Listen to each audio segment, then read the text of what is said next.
আমাদের এলাকায় মাইয়েতের গোসল করার সময় অবাঞ্ছিত পশম, নখ এবং মোচ যদি বড় থাকে তাহলে কাটা হয় গোসল করানোর আগে।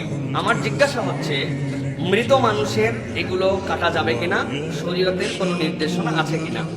প্রিয় ভাইরা, প্রথম কথা হচ্ছে ইমানদার, ওই যে বললাম মরার সময় নাই। অনেকে চিন্তা করছে দাড়ি রাখবো নি, বয়স হোক, মরে গেলে শেষ।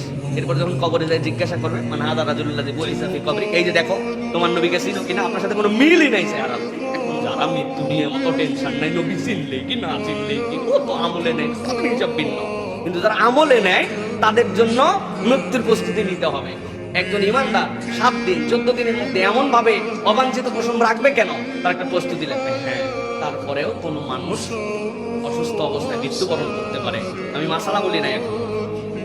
ইবনে সিরিন রাহমাতুল্লাহ আলাইহি বলছেন এটা খুবই অপছন্দনীয় যে মারা যাওয়ার পরে কোনো ব্যক্তির অবাঞ্ছিত পশম পরিষ্কার করা হবে অথবা তার গোপ কাটা হবে, এইটা নয়। বরং যদি অসুস্থতার মৃত্যু হয় তাহলে যেই সকল ব্যক্তি তার জন্য হালাল তাদের মধ্যে থেকে কেউ একজন যতটুকু লজ্জাশীলতার সাথে এইগুলা তিনি অক্ষম হলে পরিষ্কার করে দেওয়া যায়, মৃত্যুর আগেই পরিষ্কার করে দিবেন।